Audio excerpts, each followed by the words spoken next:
মনোবীক্ষণ polyclinic, চিকিৎসার জগতে এক দশক। এখন এখানে সব বিষয়ে ডাক্তারবাবু একসাথে তলায়। ফোন করুন 7477999515 এই নম্বরে।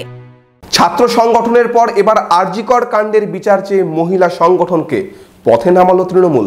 রবিবার জেলা জুড়ে প্রতিবাদে সামিল মহিলা তৃণমূল নেতৃত্ব।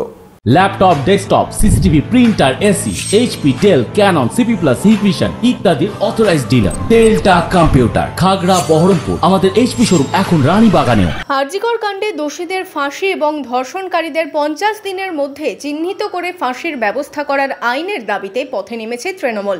মুখ্যমন্ত্রী তথা তৃণমূল সুপ্রিমোর নির্দেশে ছাত্র সংগঠনের পর এবার পথে নামল তৃণমূলের মহিলা সংগঠনও। রবিবার ব্লকে ব্লকে মিছিল ও সভা করল মহিলা তৃণমূল কংগ্রেস।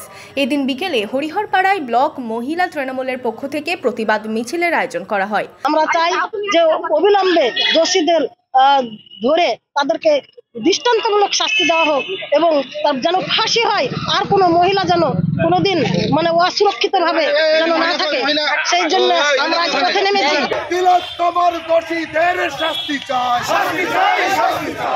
জলঙ্কিত মিছিল করল মহিলা তৃণমূল কংগ্রেস। রবিবার বিকেলে কাজীপাড়া থেকে ধনিরামপুর বাজার পর্যন্ত প্রায় 2 কিলোমিটার রাস্তা পায়ে হেঁটে মিছিল করে তৃণমূল নেতৃত্ব। মিছিল শেষে ধনিরামপুর বাজারে পথসভারও আয়োজন করা হয়। সভায় বক্তব্য রাখেন বিধায়ক আব্দুর রাজ্জাক সহ তৃণমূল নেতৃত্ব। কাঁদিতেও মহিলা তৃণমূল পথে নামল। এদিন বিকেলে কাঁদি পঞ্চায়েত সমিতি থেকে মিছিল করে মহিলা তৃণমূল কংগ্রেস নেতৃত্ব। মিছিল শেষে কাঁদি বাইপাসে বিক্ষোভ ও ধর্ণা সভার আয়োজন করা হয়।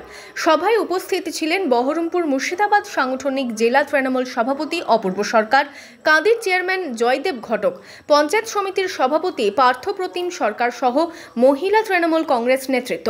সিবিআইদেরকে দায়িত্ব দিয়েছে এই দোষী ব্যক্তিদের ধরার জন্য। আজকে অনেকগুলো দিন অতিক্রান্ত হয়ে গেল, তবু আজ পর্যন্ত কোনো কাজের সুরা হলো না। সেই কারণে আজকে আমাদের মহিলারা কাঁদি ব্লক তৃণমূল মহিলা কংগ্রেস এবং কাঁদি শহর মহিলা তৃণমূল কংগ্রেস তারা পথে নেমেছিল। তারা নিজেরা মিছিল করেছে, মিটিং করেছে, অবস্থানে বসেছিল এবং তাদের একটাই দাবি যে অবিলম্বে সিবিআইকে দোষী ব্যক্তিদের গ্রেপ্তার করে কোর্টের হাতে তুলে দিতে হবে।